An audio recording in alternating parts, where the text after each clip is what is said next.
Exactly. Well, let's track back a bit. We'll go to back to Sunday. Jeju SK versus Gwangju FC. Sunday's later kickoff. New manager in the dugouts for these two teams. Alex, what are you expecting from this? Yeah. I said before that at first I was a bit underwhelmed. I've come around to actually being quite intrigued, and I find it quite difficult to predict.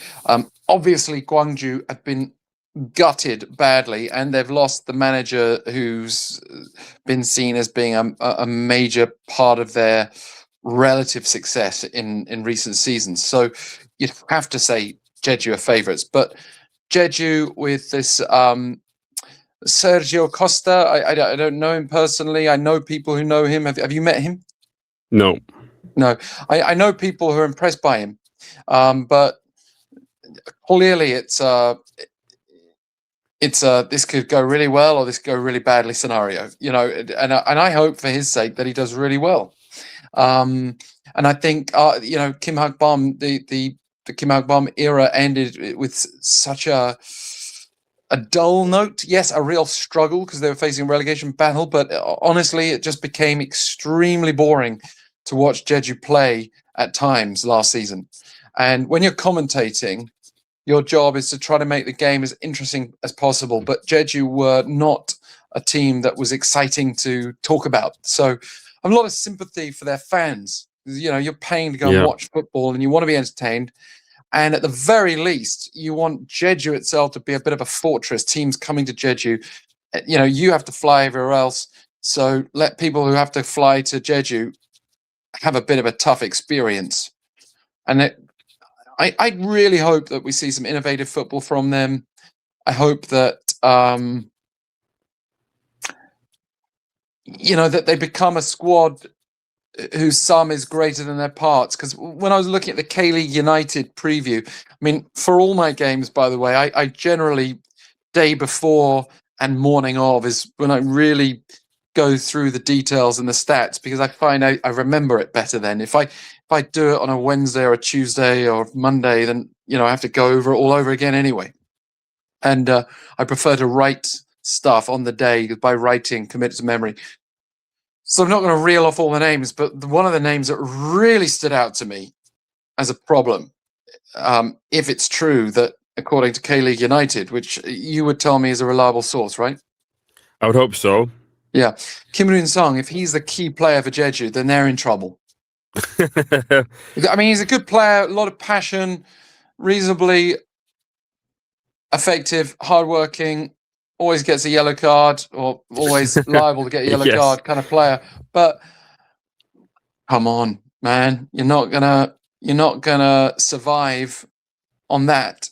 And I think some of the foreign signings they've made, you just never quite know how they're going to turn out. And losing Yuri Jonathan, who maybe not prolific, but no at Jeju has been, that's a shame for them, because I think he would have provided a bit of stability in their attack. I think jury is massively out on them, but Gwangju are almost certainly going to be in the relegation mix, like as in one of the playoff places, because they can't be automatically relegated, can they? Only Kim Chung can be automatically relegated. Even if they finish bottom, they'd still be in a playoff place, right?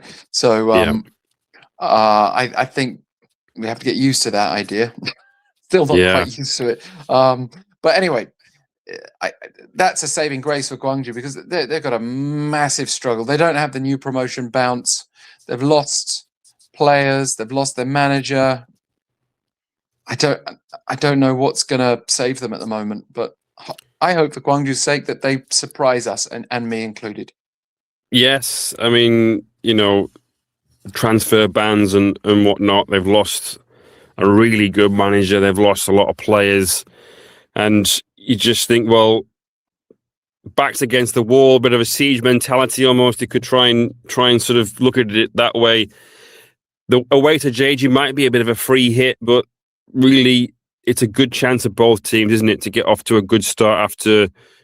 I mean, obviously, Gwangju domestically were all okay last year. They have to they had to try and prioritise the FA Cup or the Korea Cup rather towards the end there. But Jeju, obviously, it can't get much worse. A good start will be really important for them. And like you said, Sergio Costa, you know, we want to see foreign coaches do well because obviously it might encourage clubs to sort of look in a similar direction in future. So yeah, this will be very interesting to see how both these two teams get off to start the new season. But now that we've jumped back to Saturday, Sunday, it is now time. I would just briefly add, by the way, that whoever wins out of Jeju and Gwangju, I would still be reserving judgment till we've seen them against another team. Yeah. And Jeju have to really be better away from home because they don't fly very well. So no, but if they can at least make their home a fortress, that will ensure they get enough wins to survive. The problem is if they do what they did last year, which is just be bad home and away, then they're in real trouble.